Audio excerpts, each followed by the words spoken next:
What's up, everyone, and welcome back to another reaction video. Instead of doing half and half one, we're doing another game theory one, and this one is about, are theories killing video games? Now, here's my honest opinion about the subject of theories in video games. There are some people that don't like the whole theory thing and just want to play the game for playing the game. And there are theories that involve like TV shows and all that. That makes people think, oh, what the heck? You're not supposed to do this or say this or get into or scar children with your ridiculous theories. Me, well, I actually like the idea of theories because, well, you just get curious, and sometimes that theory part of you just is there active, thinking, oh, what does this mean? What does that mean? What's next? What's up? How does this all connect? All that. And that's okay. You don't need to see a theory if you don't want to see a theory. Making a theory is for people that you think have this theory type of mindset going on in their head, thinking about what is going on, how does this fit into a bigger puzzle that's already been made, and so on and so forth. That's basically it. Theories are meant for people in the community that have similar theories, thought process, and all that to come together to try and come up with a solid solution to a current problem until later given more facts and details in future protections of different games, or until every part and every clue is given out till you come up with a solidified answer.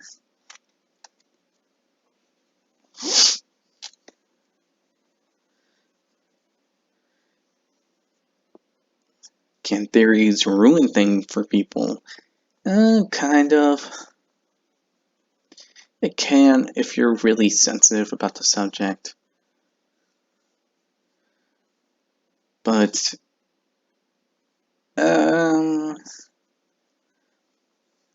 it's not a bad thing.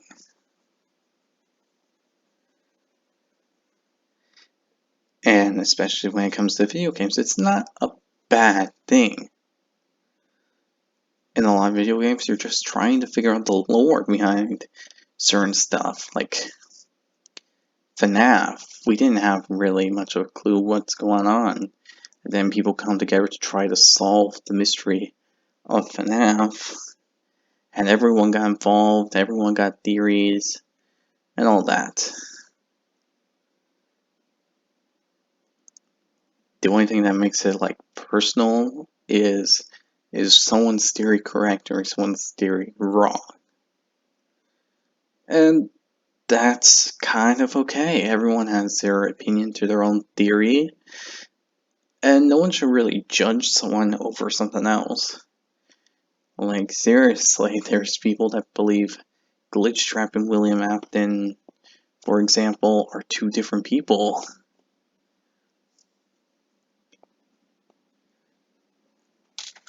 And there's people that don't think that, and they're just the same person.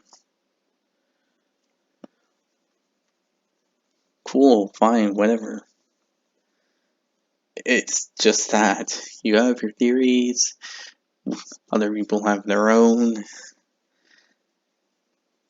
We really can't judge it. All we can say is our personal opinion on the matter. That's it, really.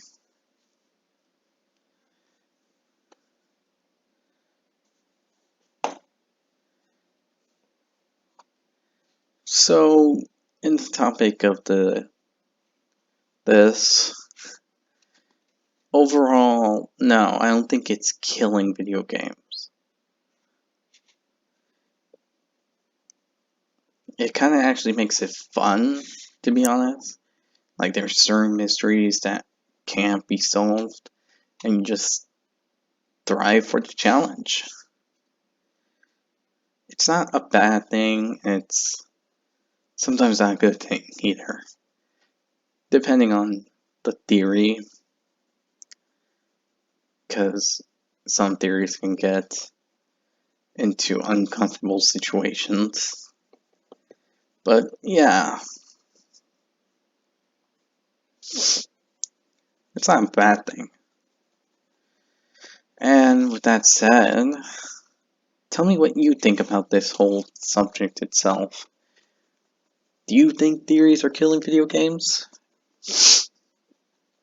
Leave it down in the comment section down below. I gave my thoughts about it before the video even came up, but yeah.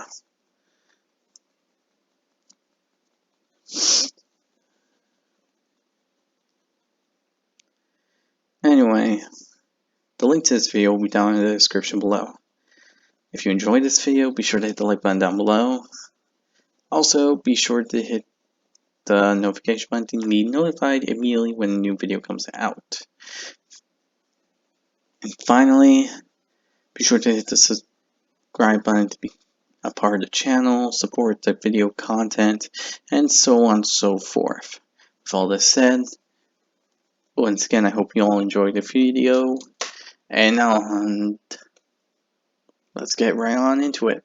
Sponsored by Capital One Shopping. Let me tell you a story, a true story. A story about an email I received from a game developer that, for privacy reasons, has to go nameless. But let me assure you that it's someone who works on a game franchise that you're quite familiar with. Anyway, we'd done a theory or two trying to predict the plotline and some early twists for their upcoming game. Out of the blue, I received this email from the CEO of the company asking me if I had a mole on the inside feeding me information. Now, obviously it was a joke, but also not quite a joke. Anyway, I was just ecstatic that we were on the right track. And then the game came out, and it was nothing like our theory had predicted. It also seemed rushed and a bit unpolished, like a lot had been changed in the game last minute. It got me wondering whether our theories had prompted them to change the game in order to move the storyline away from what I'd predicted. But no, that couldn't be right?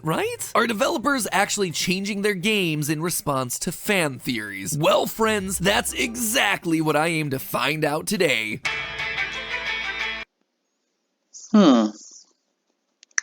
Is that the case? Well, not really. It more depends on what you do with the franchise itself. Like, if you see my Gacha channel, you would know that in the earlier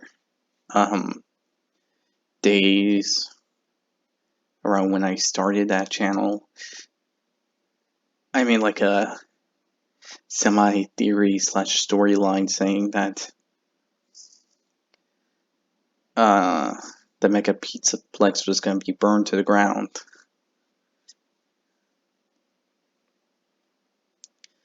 And that's for FNAF, if I haven't said it yet. I think I actually came up with this because,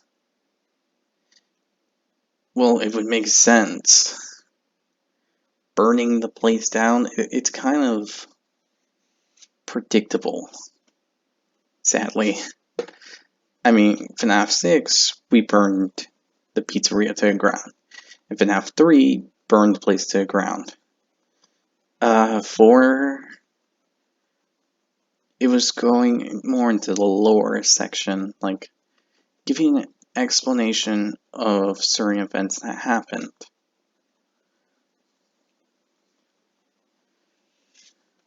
FNAF 7, which would be Ultimate Custom Night, well, it's not much of a game, more like a challenge. Sure, there's bits of lore and dialogue, but that's really it. FNAF 5, otherwise known as Sister Location, well, I don't know what to say there. It's a bit new, but I guess it's more for future reference about saying how one person went through everything, and that sister location is the beginning of said person's work as a night guard.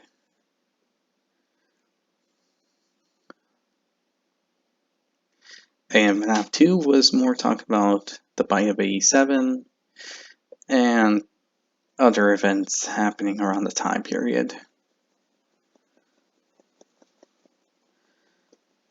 So, yeah, that's the case in FNAF. I don't know what game he's literally talking about. I believe he's talking about FNAF, but, well, it doesn't help that game got pushed back by a lot. So we had to make some speculations here and there in the community. Even I have my theories about what was going on with the Mega Pizza Plex.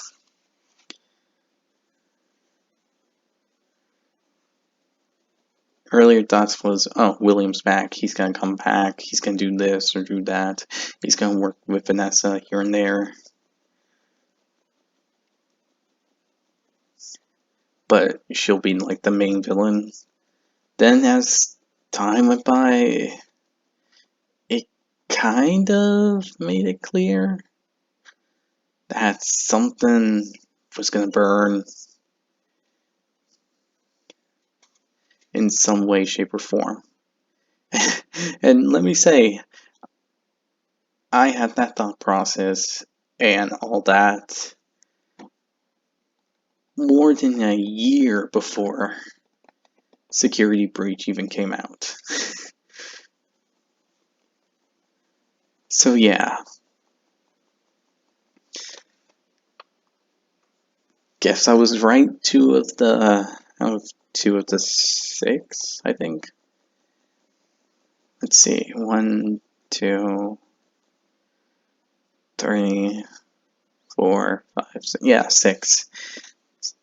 2 out of the 6 endings, and I was right about fire. Hooray. Of course there's other theories, but most of them come with the game. I don't know if you've done any other game theories that involve another game. Never had the chance to look, especially in between. So, yeah. Anyway, I've been rambling on, so let's keep going.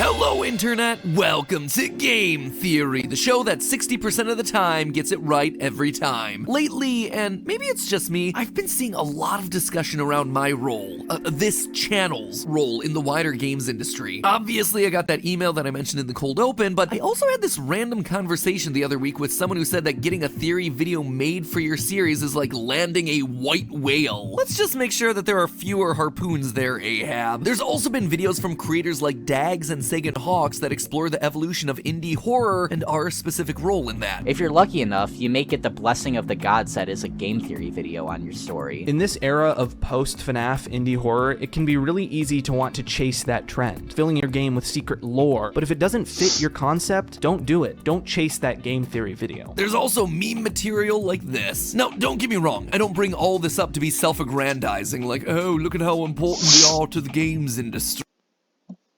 So they're blaming him for game theories?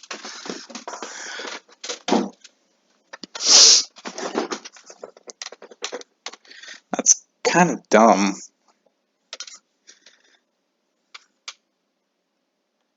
I mean, don't take this the wrong way, community, but we go around looking for theories, looking for all this, and then we see a title.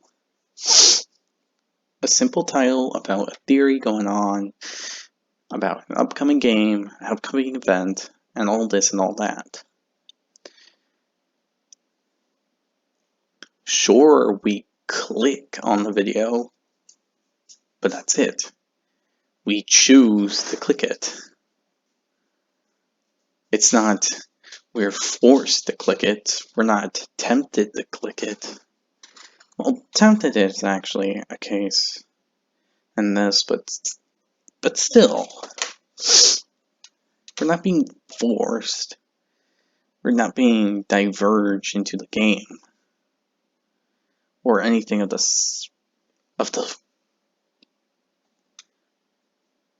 We're not getting involved with it. Overall, in the end, it's literally ours as a community to choose whether to click any videos related to theories.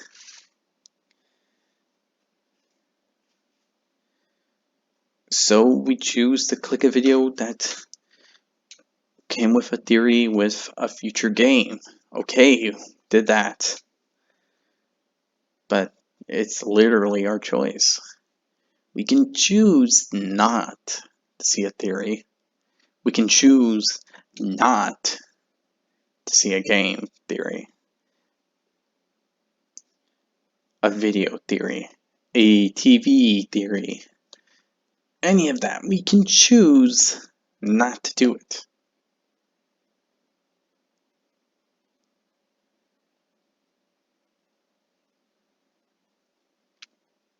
In the end, it's more of, can we beat our temptation to it? Because once you see a certain title and a game involved, temptation kicks in. Now, whether you choose to follow that temptation or not, that's up to you.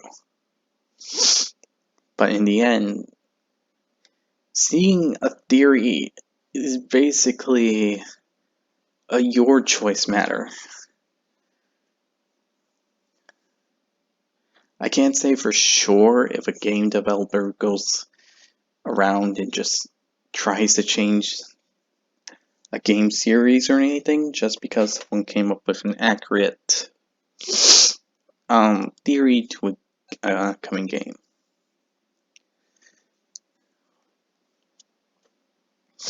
Like I said with Security Breach, they pulled the deadline back multiple times. So of course people are going to come up with theories and it's eventually going to be, hey, we got the right one.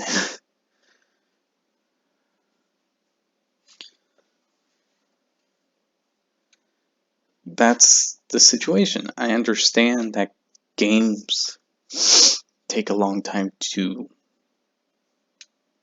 be provided and such, but it all comes down to multiple things. Any related subjects being given out, and how much a company gives about the certain game. We've seen the trailers, we've seen upcoming events and all that, to games and all, but it just comes down to the case. Whether or not we follow our temptation to watch a theory.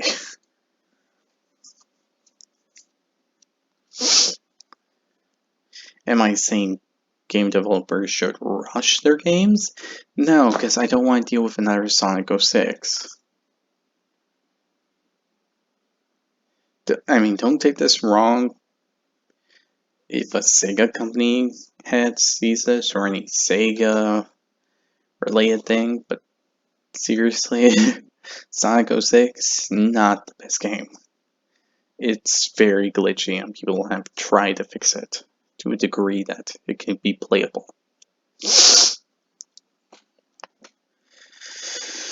Anyway, I've been rambling on long enough. Let's just go back into the video.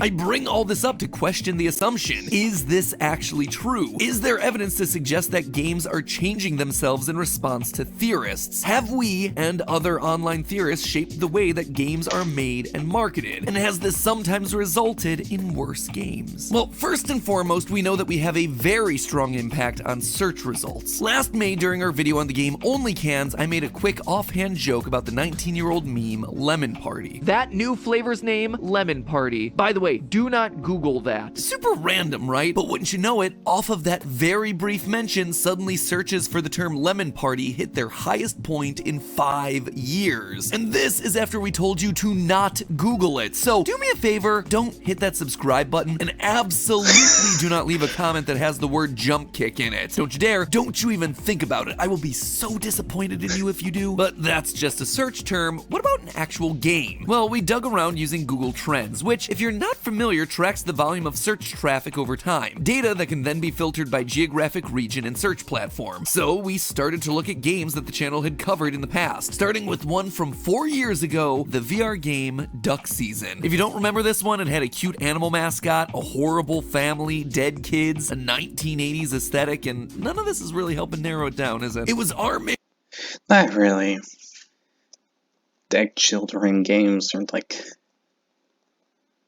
very much of a trend now, even though it's not supposed to.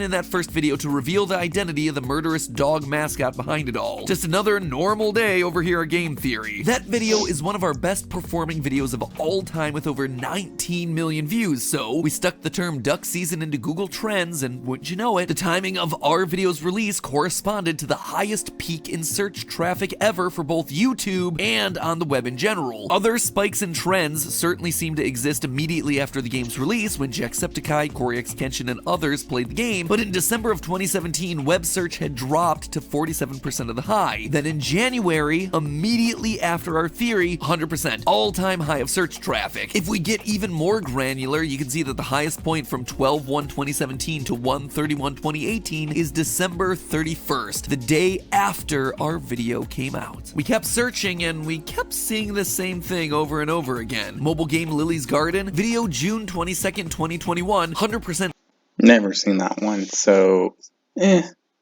spike in YouTube I can already search guess. immediately afterward. Andy's Apple Farm, game released November 26, 2021. Our video December 12th, 2021, 100% spike. And it to be honest, I heard of the games, but didn't want to go into anything at the moment. I'm actually kind of glad you all suggested watching those reaction videos, because they were pretty fun to do. Even though it's kind of sad to hear these kinds of events, but yeah. Pretty interesting. wasn't just for game theory either. Nightmind, a theorist for all things creepy, had a video on Catastrophe Crow 64 in early February 2021. And sure enough, we see a sizable spike in trends for the United States right after the video releases. When you run the same trend search worldwide, you get a different 100% during the week of February 21st to 27th, when Dross Rotzank, award-winning Venezuelan YouTuber, released his video on the topic. And then our video came out on March 13th, setting a new, higher benchmark for the whole thing. Theorists, not just us, it would seem, get people excited to search for more info on the games that they talk about. But okay, this is all for small titles that no one would normally be searching for. What about something more mainstream? Well, we see this trend happening with massive titles as well. In 2019, Minecraft saw this massive resurgence in popularity, with its 10-year anniversary happening in May, and then PewDiePie picking up the game in June. Long live Sven Svensson. But despite a year full of huge events for this long-running massive Oh yeah, I think PewDiePie played that before his wedding. Maybe I should make a list like that. Things to do before getting married. I don't know. popular Maybe series, I should. searches for Minecraft peaked on both YouTube and on the web between July 21st and 27th, the week we started our deep dive lore analysis into the game. In fact, that week was the most searched that Minecraft had been since 2015, a record that has only been surpassed in mid-2020 by the surge of some guy that you might be familiar with, Dream. Even when you're talking about crazy viral hits like Among Us, the game hits its peak in web search on September 20th. Our first video on the title came out the day before, September 19th. At this point, it certainly seemed like there was a strong correlation between our coverage of a game and it reaching the height of its search traffic immediately thereafter. And honestly, it does make some amount of anecdotal sense. When you watch our stuff and we tell you that there's something cool and compelling in this game, naturally some of you are going to want to know more. You're going to want to find more clues and help solve the mystery. I mean, why else do you think we've done 50 videos on FNAF at this point? As theorists, we're not just engaging with these games at a surface level, making jokes at a game and then moving on to the next like a lot of Let's Players tend to do. We're trying to immerse you in these worlds, highlight the storytelling that's being done inside the games, or should be being done inside these games. And heck, if you like our little primer on it, then you're inclined to dig deeper and explore the world for yourself. But that's just talking about audience interest. What I want to know now is whether these trends have led developers to start paying attention to us. Have online theorists actually made an impact in the way that games are marketed and made? Now, before I tell you about our hypothetical impact, let me tell you about something that'll definitely have an impact on your wallet. Our sponsor for this portion of today's video, Capital. Oh no, I'm just gonna skip this. We're not getting into a thing about it.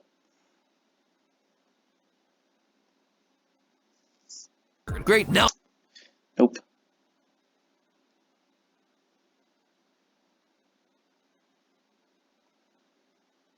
If you want to see this kind of thing, then feel free to check out the link below just to see this. Money. So thanks again to Capital One below. Shopping for saving me money and for sponsoring this part of the episode. Now let's get back to the data. Let's start with a game that we actually went back to recently, Merge. Plus, I don't want to take anyone's thing for a sponsoring kind of video. I think it'll make some people mad and all that. But if you do want to see that, go ahead and check out the original video.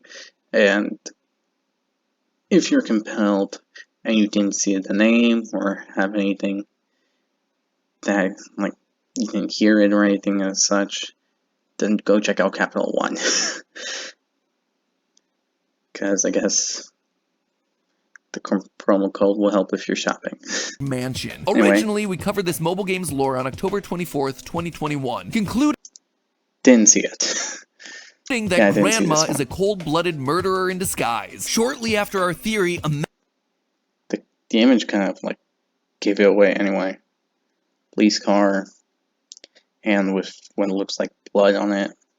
message got sent out to players by the game itself, telling them that Grandma did nothing wrong, she has nothing to hide, followed by a YouTube link where you could find 4 live-action videos starring actress and sledgehammer enthusiast Kathy Bates. Can I prove that we were the thing that prompted them to go with that campaign? No, I can't. But does the timing work out for them to have seen our theory and then leaned into the whole Granny's innocent wink-wink angle? You betcha! That's some circumstantial evidence, but can we make a more one-to-one connection? What about something more substantial, something a bit more narrative driven? What about Bendy and the Ink Machine? We made a theory after the release of Chapter 2 talking about this random angel character, this character that had shown up in a random poster on the walls, speculating that she was going to be important to the story moving forward. First, we'll see Alice take center stage as the game goes on. Like Betty Boop, we'll hear about how her popularity skyrocketed, surpassing Bendy. Sure enough, when Chapter I mean,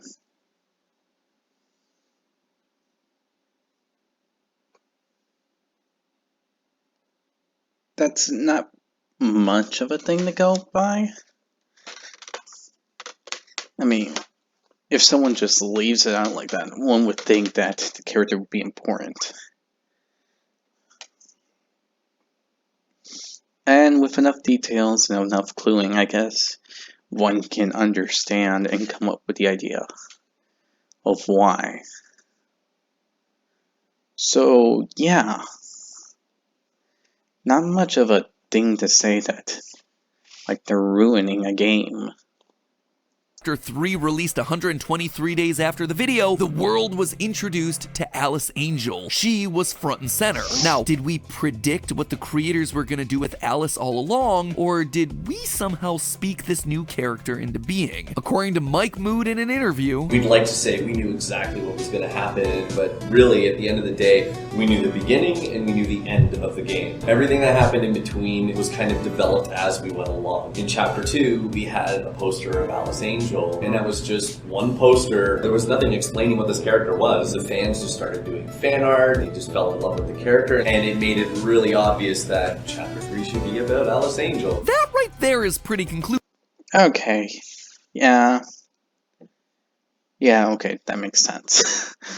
I can understand why some theorists would be like afraid that they cause a problem like that. Though, not really.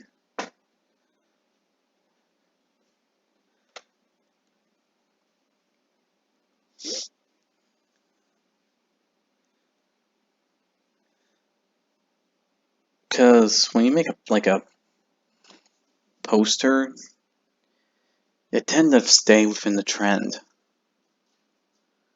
Whether the character will be popular or not, well, that's literally what theory is for. You just say, hey, here's a poster of this one character. Okay, so either this was an old character that used to be famous, or this was a character that was developed while the series was going on, and bam, the character rises up to popularity, being the original star out of the spotlight.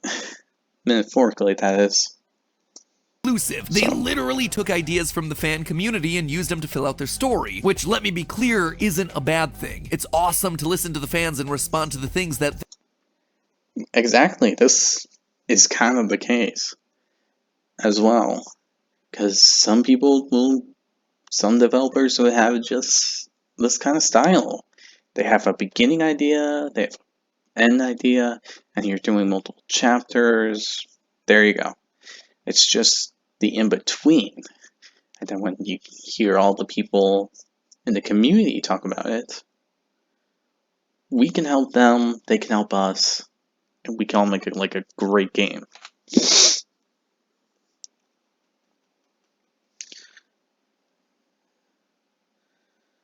So yeah, nothing really bad about it.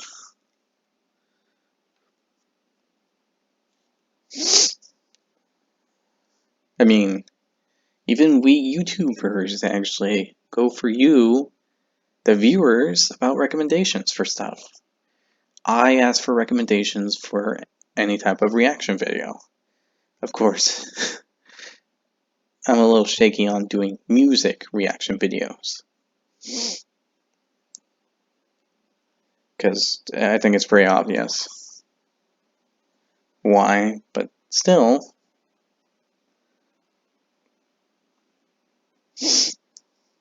Anyway. they're all most excited about. But it's clear that we, the collective we playing these games, not just us theorists, we influenced how Bendy turned out in those middle chapters. So now we're starting to see how theories can have an influence for the better or for the worse. Which segues nicely to the 300-pound elephant in the room, Hello Neighbor. At least he's a dapper elephant. I mean, he wears a sweater, vest, and everything. Now, you might remember this little series of tweets from April 2020. For anyone that doesn't, TinyBuild, one of the developers for Hello Neighbor, had just released a TV pilot and began tagging my Twitter in their posts, seemingly trying to get another theory out of me. However, some have suggested that this block of tweets is part of a larger pattern of behavior. A pattern that implies that TinyBuild changed the game Hello Neighbor during development to chase theory videos like ours. But is that true? To figure it out, we decided to look at the development cycle for the game. I'm gonna skip the first couple of alphas because they didn't give us too much to work with. Basically, during this period, Hello Neighbor's popularity was doing fine, but nothing to write home about. Alpha 2 was released on November 22nd, 2016, 27 days after the last build. In fact, up until this point, TinyBuild was releasing a new version of Hello Neighbor every 27 to 30 days like clockwork. And wouldn't you know, 30 days after Alpha Alpha 2, Alpha 3 gets released. Players are treated to a much larger house with more rooms and a ton more to look at. But then things start to get weird. You see, sandwiched in there on December 15th is the release of our 2-part Hello Neighbor expose, which looked at all the demonic and satanic symbols around our dear Mr. Rogers wannabe. In the latest alpha build of the game, you can find a house on a darkened street. And look at the bottom of his shoes. A seal that reads 666, the sign of the beast. Combined, these two videos have been viewed 19.3 million times. Now, there's such a short time period between our video on the 15th and the Alpha 3. I don't think any video has ever came that close, has there? Who knows? Makes me wonder if any videos of mine might. Nah. I'm perfectly fine the way things go. But it makes me curious. Did that theory actually change something? I don't know. I mean, I have the game, but I don't know which version it is. There's no way our video could have altered that version of the game. Beyond that, though, things get a little bit odd. Alpha 4 is released May the 4th, 2017, a whopping 133 days after Alpha 3. Now, remember, all the other releases were only a month apart, but Alpha 4 was in development for over 4 times the length of anything prior to it. It's also an oddly similar amount of time to the gap between our video on Alice Angel and the release of Bendy Chapter 3. But it wasn't just the length of time between versions that was noteworthy, it was also what Tiny Build had used the lengthy design time to create, specifically the game's brand new nightmare sequences. We're broken away from the main stealth gameplay that had been the selling feature up to that point and transported to another section to play surreal minigames where lore takes the center stage. And this is the trend that would continue until the game's release. Once Hello Neighbor came out, it was disappointing to say the least. A lot of people were really excited about this game, myself included. The original concept of an AI learning how you broke into a house and changing tactics accordingly was brilliant, but it seemed that there was a decision made to chase the hype at the cost of this original concept. They changed tactics and focused more on the lore of the series, which again seems to be backed up by the tweets and their eventual book series and their TV pilots, and in turn they lost focus on the game itself, which became a broken, buggy mess. But of course, if we're talking about buggy games, no one else takes the cake like Security Breach. Freddy, I'm gonna shove a beak inside of you, and you are going to be able to talk better. Did you hate the idea that much? You haven't seen so many things, and yet you've seen Karate Kid, huh? Yeah.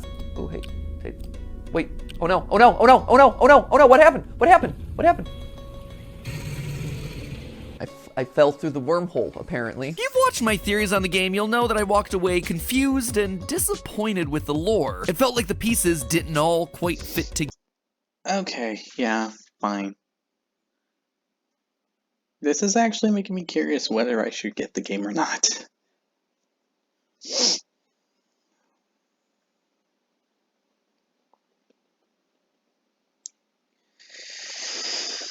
But, yeah.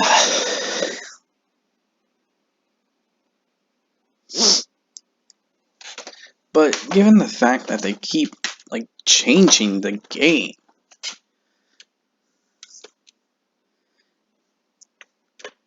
honestly,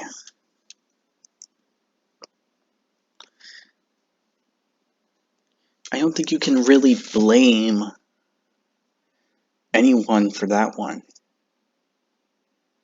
Sure, it took a long time for development, but you basically changed the game multiple times just to satisfy a new concept. I mean, I did check out the old videos back then, though I did stop after a while because I thought he just stopped doing the whole book theory thing when it came to FNAF. I think it was around when they talked about Ballora was when I last stopped. No, it was when they talked about the name Evan. That's when I last stopped watching any book stuff.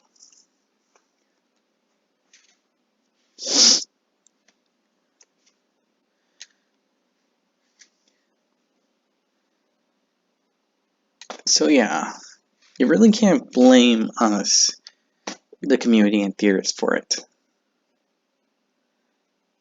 I mean, the game got changed multiple times. Scott left.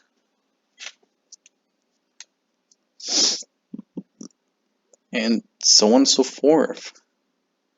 There were so many positives and yet so many negatives that would come from it. Like, one, we came up with ideas of how a game would work, yet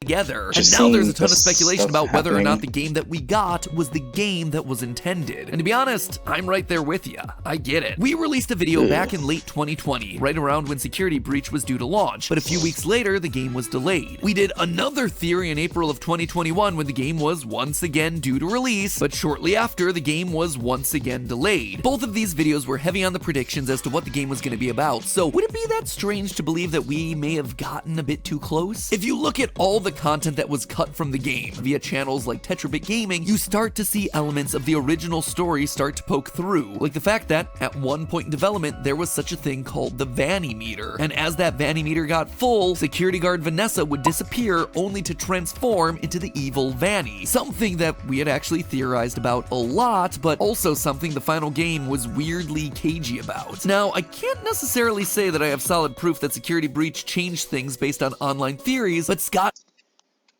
himself has admitted that he's changed things based on what the fan base has found interesting. As Scott, in his own words, says, I watch all the game theory videos, and, me and Matt have had some.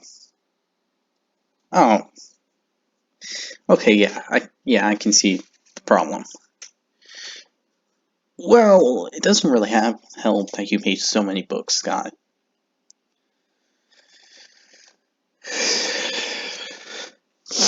And technically, you could have kept the original content related to stuff that was supposed to be there.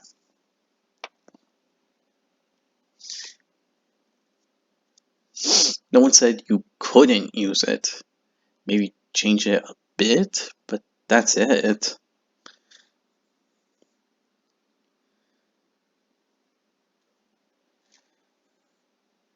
Watch all the game theory videos, and me and Matt have sometimes had an antagonistic relationship back and forth. I inconvenience him with my games, and sometimes he inconveniences me with his theories. But it's all in good fun. He did a video on that box, and he kind of said that he thinks the contents of the box changed over the years. But I saw that and I was like, he's absolutely right. He's absolutely right. The contents of that box have changed over the years. What I was intending the game to be when it happened, and then after the reaction of it, I was like, I need to craft this into something better for the people who see this as important, and that kind of indirectly does change the contents of the box, because it changes the contents of everything that came before. when you start retconning lore elements or changing the I mean, that's not a bad thing. Plus, it kind of makes sense. The box was never probably supposed to be meant to be open, because the content inside originally could have been something everyone would hate, everyone would get angry about, and all that and all this.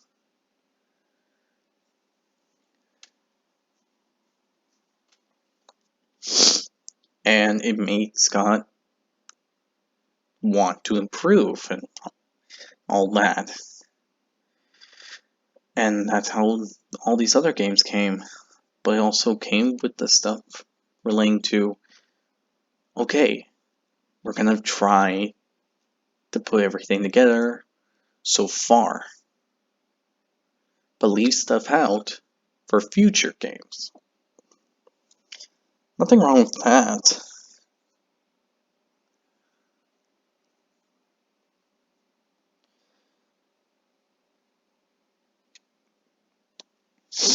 But of course, this doesn't really help with making some people think like, oh no, this is completely wrong or something like that. Well, if that's the case, it's not just Theorist who's at fault, it's the whole community in general.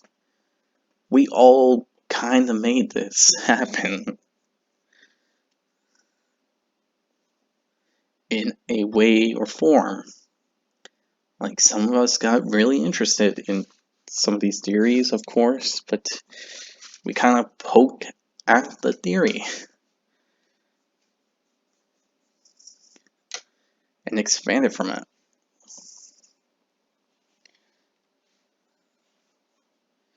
But it can also be said for the gaming company's fault. Like, no one said if this is the case, you have to get rid of stuff just to make things inconvenient or something. You could technically do the same thing, but make it more challenging.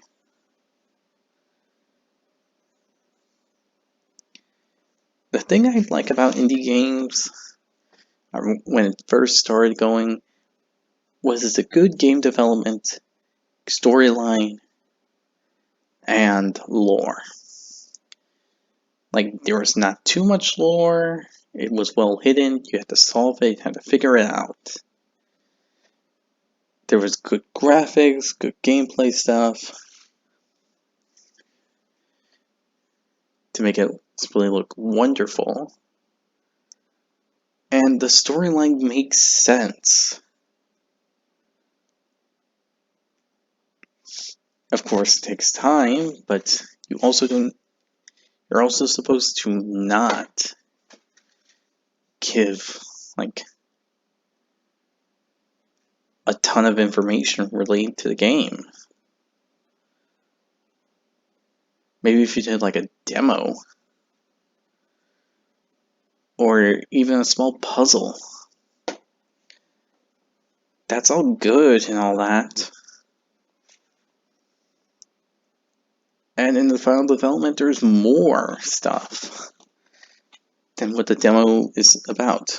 Details within a game, your story, and in turn your fan base that theorized and loved your game are the ones that ultimately suffer. Let's be honest, FNAF lore always been complicated, even when you're not talking about these changes, but it never felt like the games suffered. It felt like Scott was very much in control of the story and where it was going, but Security Breach was just a lot messier than your standard Freddy Fazbear experience, from a gameplay standpoint and from a lore standpoint. And if fan theories were right and they changed the original story because of it, well, then it would explain why the game was so unpolished and the lore so incomplete. By rushing to try and make something surprising, they ultimately shot themselves in the foot. They changed elements of the story to make it different, but forgot to take everything out. And so we're left wondering if Vanny and Vanessa are the same person, which everything up to that point had been leading up to. They even went back and changed the princess's name in the game files back to Princess instead of Cassidy. The one lore piece that we felt like we had nailed, they've now changed retroactively, which makes it all the more confusing. Were we right and they changed it? Was this an Easter egg? Was it intentional? Who knows? Just let us have something. And you see, that's the point. Let us have something. Developers, if you're watching, just let us be right. Don't be afraid that YouTubers or Reddit threads guessing the story is gonna make your game any less. This is also a true case. You can't just be afraid to do it. It's like I said before. When it came to the original thing that was supposed to happen with Vanny and Vanessa. There's nothing wrong with us being right. Sure, you could do a bit of changes, like make it more tougher, make it more challenging, and all that. Nothing's wrong with it.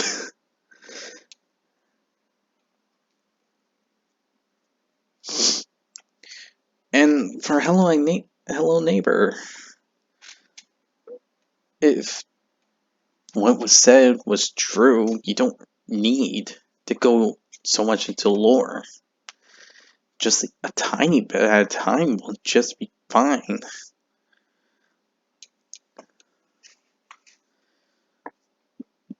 There's no need to go around giving like 100 pieces of lore in one development. I know that might not be the case, but it's an exaggeration. But yeah, there's nothing wrong with this.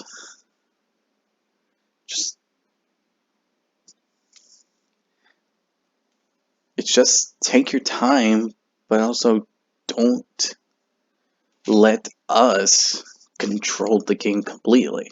If you get inspiration to add something, okay, that's cool.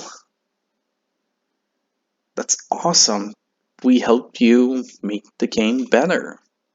But don't let our theories, our community pages, or anything like that, control you. I mean, come on, we're just a community liking the games you all develop, liking the games you're making, new concepts and new all that. It's fine. Sure, I get you don't want us to be right, but there's nothing wrong with that. I mean, sure, we can have a theory and completely wrong, but that's fine. We're not gonna be bummed about it.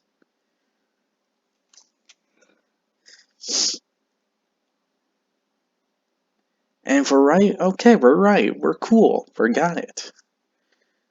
We got a general idea. Even if we're not even 100% right, it's fine.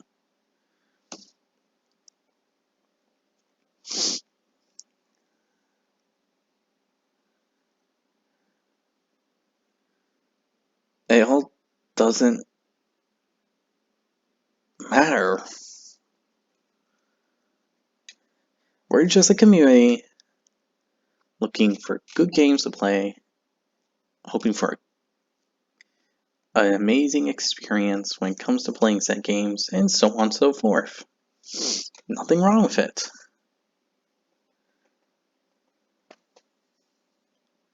I honestly don't see why people would want to change something just because they don't want the community to be right. Okay, fine, we're right. But that's okay. You just make the next game challenging, more suspicious, and all that.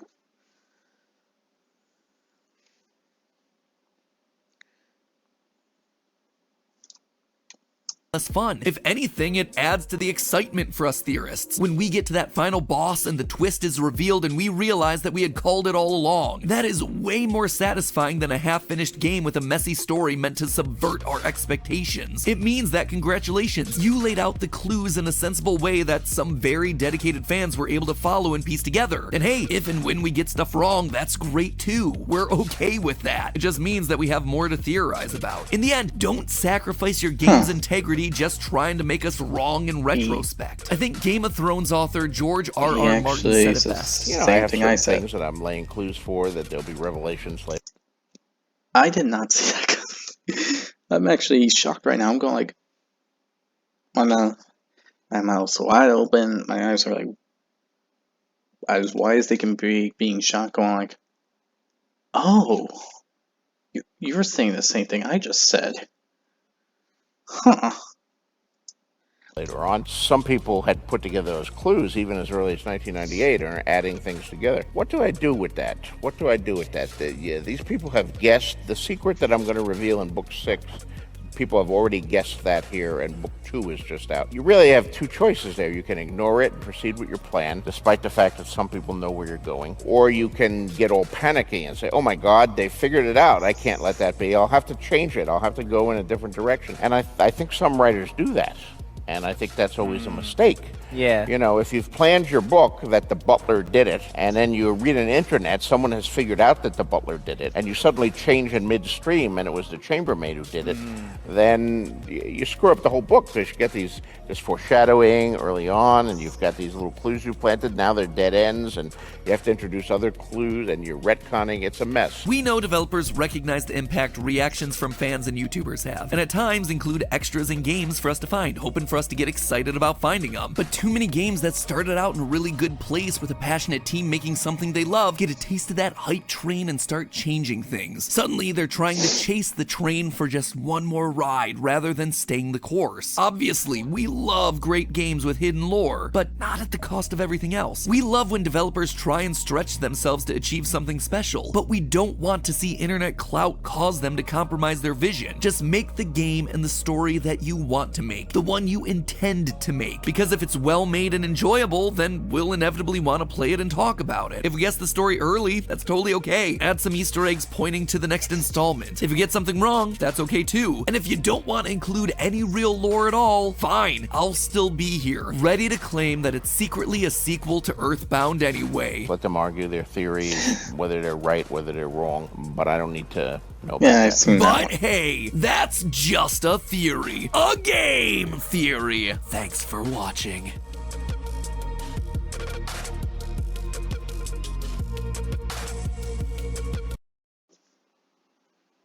Okay, that wasn't bad.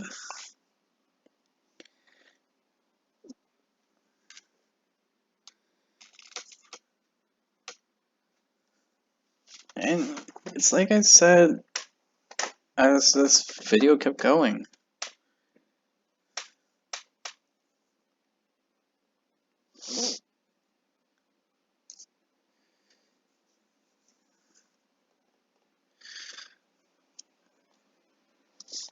It doesn't really matter in the end. When it comes to video games, it's fine. Okay? We all have our thoughts, we all have our theories. But none of it should really impact the company itself. So some of our thoughts could be right. That's not bad. It just means that, well, things just keep getting interesting. We get it right, we're cool, we're good. It's exciting. If we try to guess what the sequel or another game, if we're completely wrong, okay, that's fine. We got an interesting idea and we got a new lore taste.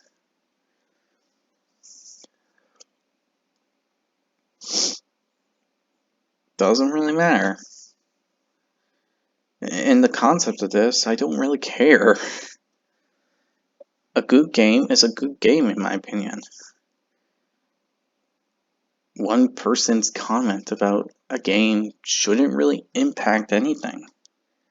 Whether it would be guessing something related to the game, something that's completely out left field, or something completely accurate, it doesn't really matter. Sure, you should listen to the community here and there, but you shouldn't be really focusing on it too much to the point that you have a mental breakdown.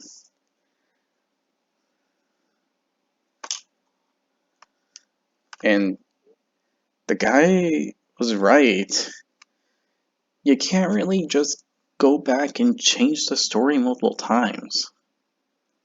Sure, you may have to model characters, sure, you may have a design layout, but storytelling and plot and all that tends to be something that just focuses on everything else. Like, say how person A was meant to do this task because it's their job, it's their goals, it's their something they're supposed to do, but when someone calls out that this person does something wrong, even though they technically did,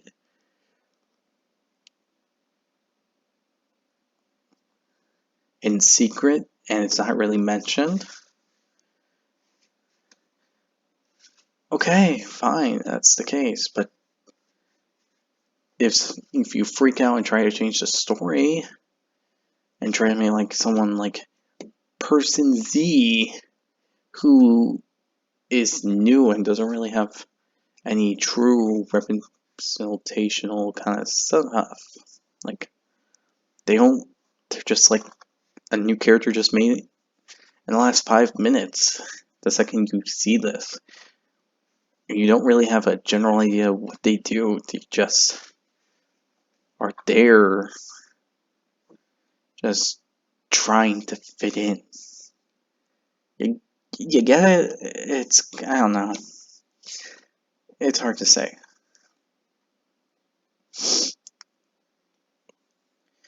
But yeah, this is my general thoughts on this subject. It's a crazy thing. We really, in all cases, in my opinion, we shouldn't have the final say on what should be put in the game. Can we inspire people? Can we inspire these gaming companies? Yes, we can give them like an idea that they can somewhat like and all this and all that. But we shouldn't be the ones to make these companies feel afraid on us being right on certain subjects. Like Penny and the Ink Machine, that whole game, that's cool. That's fine what they do. I do the same thing with my gacha in a certain way. I have ideas.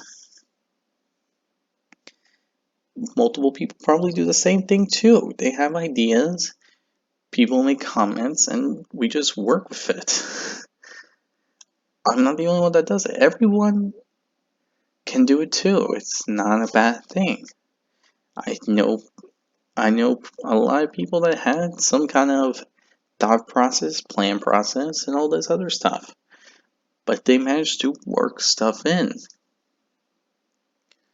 Whether it or not it was actually related to something similar to me, not so much.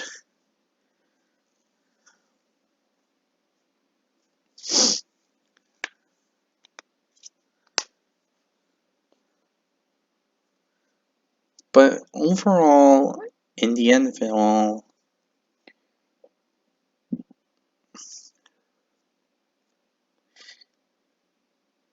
we as a community aren't killing games. Theorists aren't killing games. And gaming companies, okay, I'll admit, they can kill a game, but it's more of the fact of emotionally and mentally, are they okay with this? They have to keep a cool head. They shouldn't just focus like on the best way to get popular. I mean, Sega tried it and look what we got. We got Sonic 06. I thought people would learn from it. I guess not. But I guess this is also a company thing to just try to be more popular. Well, don't focus on that. I thought everyone in the world would have known from the mistake of being rushed and all that. But then again, that's being rushed, not something else. But now we have a game. Well, a testing ground that's like, okay, we started here. We did this just to get more popular. Then we have the other company that was trying to make a perfectly good game and they got rushed by the community. Now we have a game that's rushed and a game that tried to be popular. Now we know the case. And now we have a game that shows to not be afraid of being wrong and being right. We're giving other people that thought process. Because in the end,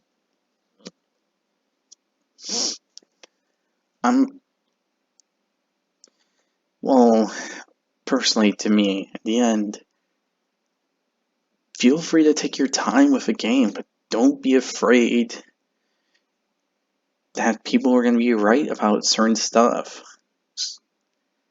And don't be afraid to be less popular.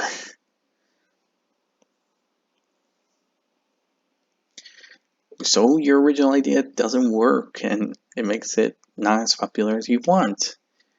Then you go on to try to make it better. When the first thing doesn't work, you try and try again. You evolve, you learn. That's how it comes into the end of something that you like to do and something how you do it. But yeah, enough of me talking and rambling. Leave your thoughts down in the comment section below and any other videos that you would like me to react to.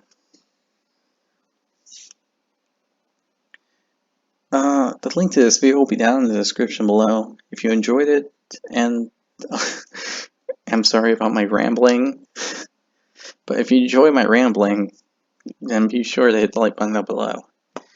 I am very awkward at this because, personally, even though I'm a reactor and all this, I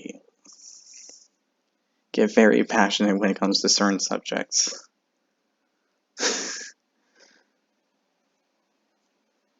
I'm sorry I rambled. It made the video longer than it should have. But yeah.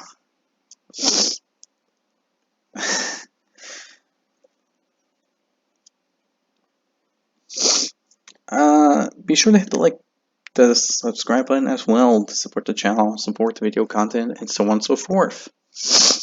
Also be sure to hit the notification button to be notified immediately when a new video comes out. With all this said, I hope you all enjoy, and I'll see you all next time. Bye!